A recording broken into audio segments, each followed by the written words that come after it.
무시받던 경비원. 저요. 하고 말하는 순간 절체절명 위기의 회사를 구하는데 서울 강남 새벽 4시 40층짜리 대기업 본사 옥상 경비복을 입은 한 남자가 난간 쪽으로 천천히 걸어갑니다. 발이 난간 끝에 걸쳤습니다. 조금만 더 나가면 끝입니다. 남자의 입술이 떨립니다. 너무 힘들고 지긋지긋해. 이런 생활이 계속된다면. 그때 휴대폰이 울렸습니다. 화면에 뜬 이름. 엄마, 진우야. 병원에서 연락 왔는데 이번 달도 치료비 못 내면 아빠 재활치료 중단한대. 남자의 손이 떨렸습니다. 난간에서 물러났습니다. 벽에 기대고 주저앉았습니다. 주먹으로 바닥을 쳤습니다. 안 돼. 아직은 안 돼. 이 남자 대체 누구일까요? 왜 새벽 4시에 옥상 난간 앞에 서 있었던 걸까요? 오늘은 이 남자의 이야기를 들려드리려고 합니다. 여기는 인생 라이프. 겉으로 보기엔 그저 평범한 야간 경비원이지만 그 속에는 아무도 모르는 비밀이 숨어 있었습니다. 평범해 보이는 사람들의 숨겨진 가족 이야기를 전해드립니다. 모든 것은 3년 전으로 거슬러 올라갑니다. 2002년 2월 서울대학교 졸업식장, 국제경영학과 수석 졸업, 최진우. 앞줄의 부모님은 눈물을 흘렸습니다. 진우는 7개의 언어를 구사할 수 있었습니다. 영어, 중국어, 일본어, 러시아어, 프랑스어, 독일어, 아랍어. 스펙은 완벽했습니다. 걱정하지 마세요. 제가 두 분 편하게 해드릴게요. 하지만 한 달 후 모든 게 무너졌습니다. 2002년 3월 15일 아침, 아버지가 갑자기 쓰러졌습니다. 뇌경색이었습니다. 초기 수술비만 8천만 원입니다. 이후 재활치료비가 월 300만 원. 그날부터 진우의 모든 계획이 멈췄습니다. 집은 저당 잡혔고 어머니는 친척집을 돌며 돈을 빌렸습니다. 진우는 번듯한 직장에 들어갈 취업 준비를 할 수 없었습니다. 돈이 필요했으니까요. 몇 달간 수십 곳에 이력서를 넣었지만 결과는 모두 같았습니다. 글쎄요. 경력이 부족하시네요. 서류 두고 가시면 연락드리겠습니다. 하지만 연락은 오지 않았습니다. 그러던 어느 날 신문 9일란에서 작은 광고를 발견했습니다. 태양전자 본사, 야간 경비원 모집, 월 약 180만 원. 진우는 한참을 그 광고를 바라봤습니다. 자존심으로 병원비를 낼 수는 없었습니다. 당장 진우는 지원 서류를 접수하러 갔습니다. 면접을 보는 당일 떨리는 마음으로 면접관 앞에 앉았습니다. 면접관이 물었습니다. 서울대 수석 졸업인데 왜 경비원에 지원하셨죠? 진우는 예상했던 질문에 조금 생각하는 척하고는 대답했습니다. 새로운 경험을 쌓고 싶어서요. 그렇게 2002년 8월 최진우는 태양전자 본사의 야간 경비원이 됐습니다. 그리고 그 생활이 3년간 계속됐습니다. 2005년 가을, 벌써 3년째 같은 일상이 반복되고 있었습니다. 밤 9시 50분, 진우는 경비복을 입었습니다. 거울 속 자신을 보며 중얼거렸습니다. 언젠가는 이 옷을 벗을 수 있겠지. 그리고 아버지도 좋아질 날도 오겠지. 밤 10시 회사에 도착한 진우. 경비팀장 이민우가 반겼습니다. 진우야, 오늘도 고생해. 순찰이 시작됐습니다. 40층 건물을 2시간마다 돌았습니다. 새벽 1시 38층 임원구역에서 부회장 박동혁의 넓은 사무실 문이 조금 열려 있었습니다. 문을 닫기 위해 다가선 사무실 문틈 사이 창 밖으로 아름다운 서울 야경이 보였습니다. 여기서 일하는 사람은 내가 누군지도 모르겠지? 새벽 2시 휴게실 안에서 진우는 독일어 신문을 읽었습니다. 실력이 떨어질까봐 매일 밤 공부했습니다. 이 팀장이 물었습니다. 진우야, 넌 여기 있을 애가 아니야. 왜 그렇게 숨기고만 사냐? 진우는 대답하지 않았습니다. 새벽 4시, 이 시간은 경비원에게는 가장 외로운 시간입니다. 모두가 잠든 새벽, 홀로 깨어있는 진우는 옥상 문을 열었습니다. 오늘따라 몸도 마음도 지치는 것 같았습니다. 자신도 모르게 천천히 옥상 난간을 향하고 있었습니다. 이제 좀 지치네. 내 삶이. 모든 것들이 지긋지긋해진다. 진우는 속마음을 내뱉고 있었습니다. 그러고는 옥상 난간에 올라섰습니다. 때마침 어머니의 전화가 왔습니다. 일하는데 많이 힘들지. 갑자기 내 생각이 나서 전화했어. 걱정 마세요. 잘 지내고 있어요. 지금 좀 쉬고 있는 중이에요. 그래. 사랑하는 내 아들. 쉬는데 방해하면 안 되지. 너무 무리하지 말고 좀 이따 병원에서 보자. 떨리는 손으로 전화를 끊고 천천히 내려와 벽에 주저앉아 울었습니다. 새벽 6시 교대가 끝나고 퇴근하는 지하철. 거기서 마주하는 정장 입은 직장인들. 그들을 보며 진우는 생각했습니다. 나도 저렇게 출근하고 싶다. 집으로 가서 옷을 갈아입고 아침을 먹은 뒤 곧장 진우는 병원을 향했습니다. 8시쯤 도착한 병원에는 아버지가 휠체어를 타고 기다리고 있었습니다. 일은 어때? 진우는 애써 웃으며 말했습니다. 좋아요. 승진할 것 같아요. 그래. 좋고. 나 아버지 잠깐 화장실 다녀올게요. 진우는 흐르는 눈물을 참고 복도로 나왔습니다. 병원 복도에 주저앉았습니다. 뛰어나올 때 주머니에서 급여 명세서를 떨어뜨린 것을 채 알지도 못한 사이 복도에서 누군가 진우의 급여 명세서를 받습니다. 경비원 최진우 지급액 180만 원.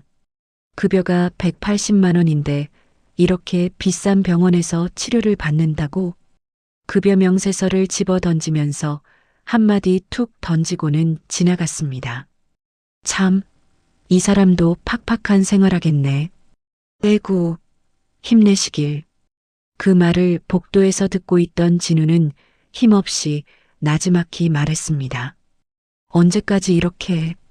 오후 4시 집으로 돌아온 진우는 출근 전까지 잠깐 눈을 붙이기 위해 누웠습니다. 책장에 놓인 서울대 졸업장이 먼지가 쌓여 있었습니다. 진우는 헛웃음을 짓고는 서서히 잠에 들었습니다. 2005년 9월 13일 태양전자의 위기가 닥쳤습니다.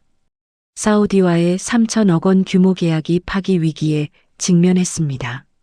담당 통역사는 급체로 인한 입원으로 오늘 출근을 하지 못하게 되었습니다. 사우디 쪽에서 오늘 새벽 0시까지 답변이 없으면 계약을 파기하기로 했습니다.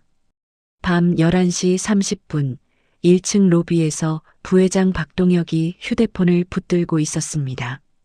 아랍어 통역사는 아직도 못 구했어? 그때 휴대폰으로 음성 메시지가 왔습니다. 사우디 압둘라 회장의 아랍어 메시지. 박동혁이 재생했습니다. 복잡한 아랍어가 흘러나왔습니다. 청소도구를 끌고 지나가던 진우가 무심코 들었습니다. 머릿속에서 자동으로 번역이 됐습니다. 하지만 진우는 그냥 지나치려 했습니다. 그때 박동혁이 냉소적으로 말했습니다. 이 건물에 아랍어 할 줄 아는 사람 없어? 경비라도 할 줄 알면 좋겠네. 진우의 발걸음이 멈췄습니다. 심장이 빠르게 뛰었습니다. 지금이 기회인가? 진우는 천천히 뒤를 돌아봤습니다. 저요. 응? 저 아랍어 할 줄 압니다. 로비가 조용해졌습니다. 박동혁이 비웃었습니다. 경비원이 아랍어를? 농담하나? 농담 아닙니다. 방금 메시지 내용은 압둘라 회장께서 계약조항 4번과 7번 재협상을 원하신다고. 박동혁의 표정이 변했습니다. 증명해봐. 진우는 아랍어 이메일을 완벽하게 번역했습니다. 모두의 입이 벌어졌습니다. 박동혁은 선택의 여지가 없었습니다. 한번 해봐. 실패하면 해고야. 밤 11시 40분 38층 박동혁의 사무실. 회의실 화면에 차가운 표정의 압둘라 회장이 나타났습니다. 진우가 경비복을 입은 채 말했습니다. 안녕하십니까? 압둘라 회장님, 최진우입니다. 유창한 아랍어와 존경을 담은 말투에 압둘라의 표정이 바뀌었습니다. 아랍어를 유창하게 하시는군요. 진우는 단순 번역이 아니라 문화적 맥락까지 설명했습니다. 40분 후 압둘라가 말했습니다. 좋습니다. 내일 계약서를 검토하겠습니다. 단 앞으로 최 통역사님과만 일하고 싶습니다. 회의실에 박수가 터졌습니다. 박동혁은 복잡한 표정으로 진우를 바라봤습니다.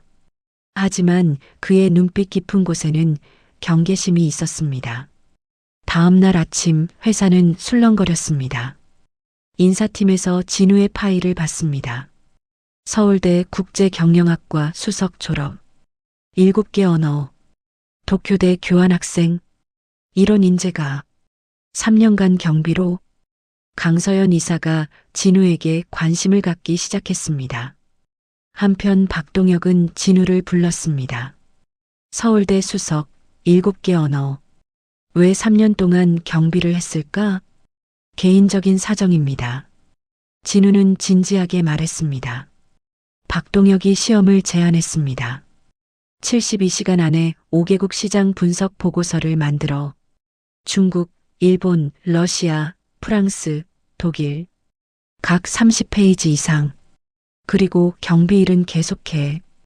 그 방대한 보고서를 저 혼자서요. 할 거야 말 거야? 하겠습니다. 지옥 같은 72시간이 시작됐습니다. 밤에는 경비 근무, 새벽에는 보고서 작성으로. 하루 수면 2시간, 커피를 마시며 버텼습니다. 손이 떨렸고 눈은 충혈됐지만 멈추지 않았습니다. 그리고 마침내 3일째 마지막 문장을 입력했습니다. 박동혁이 총 187페이지 보고서를 보고 할 말을 잃었습니다. 이걸 72시간 만에. 이건 우리 팀이 한 달 걸리는 수준인데. 최진우 국제사업부 대리로 발령한다. 월급은 3배 인상시켜주지. 하지만 박동혁은 속으로 생각했습니다. 이 자식 위험해. 다음 날 드디어 진우는 정장을 입고 출근을 했습니다. 그것도 밤이 아닌 아침에 말이죠. 며칠 후 강서연이 진우를 불렀습니다. 함께 점심 식사를 하며 서연은 진우에게 자신의 이야기를 해달라고 했습니다. 진우는 처음으로 자신의 이야기를 했습니다.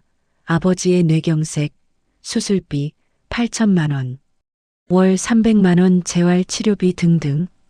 이때 강서연이 조심스럽게 말했습니다. 최 대리, 박동혁 부회장을 조사해 주세요. 회사 돈이 새나가고 있어요. 당신의 언어 능력이 필요합니다. 며칠 후 진우는 독일어 계약서를 검토했습니다. 존재하지 않는 회사들과의 계약. 총 7개의 유령 회사. 48억 원. 독일어 이메일에서 결정적 증거를 찾았습니다. 박동혁의 개인 계좌로 향하는 돈. 이건 완벽한 횡령이야. 하지만 며칠 후 박동혁이 진우를 불렀습니다. 컴퓨터 접속 기록. 다 확인했어. 박동혁이 진우의 어깨에 손을 올렸습니다. 최 대리, 아버지 생각 안 해? 재활치료비 월 300만 원, 그 돈 어디서 나오는지 알지? 만약 내가 그 지원을 끊으면 현명하게 행동해. 복도로 나온 진우는 주저앉았습니다. 그때 병원 문자가 왔습니다.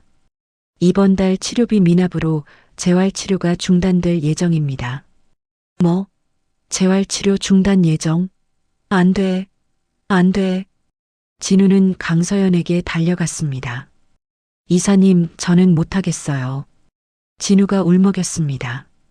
강서연이 단호하게 말했습니다. 아버지 치료비는 제가 책임질게요. 우리가 이기면 빼돌린 돈으로 더 많은 사람을 도울 수 있어요. 당신이 3년간 공부를 놓지 않은 이유가 뭐예요? 지금이 그 기회. 진우가 눈물을 닦으며 말했습니다. 하겠습니다. 긴급 이사회가 소집되었고 강서연이 발언을 하였습니다. 박동혁 부회장은 지난 5년간 48억 원을 횡령했습니다. 이사회장 문이 열리고 진우가 들어왔습니다. 존경하는 이사님들, 제가 조사한 결과를 말씀드리겠습니다.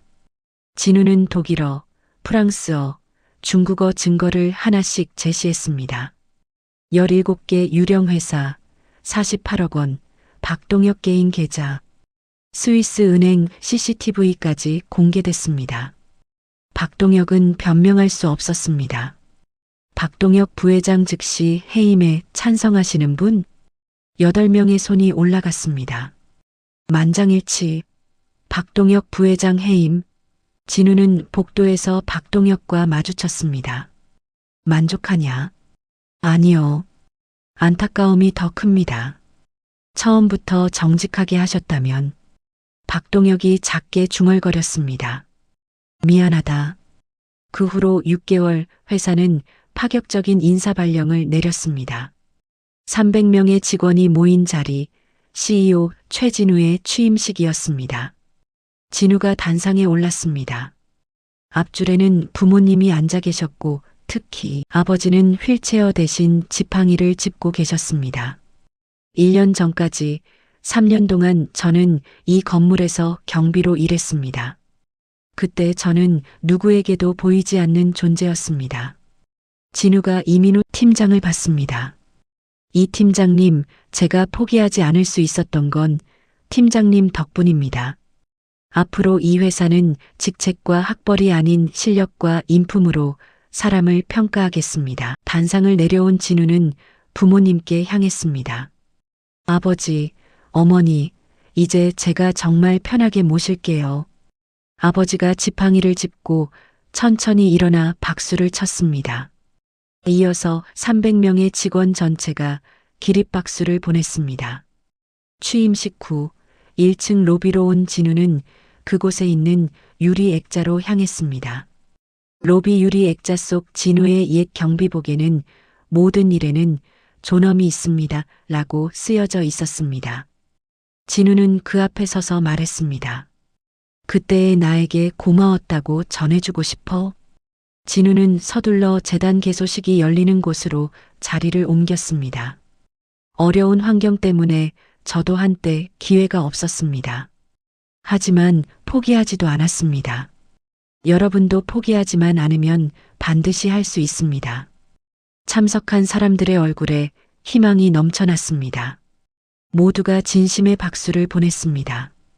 숨 쉴 틈 없던 빡빡한 일정을 끝내고 하늘을 보니 밤이 깊었습니다. 진우는 회사 로비를 걸었습니다.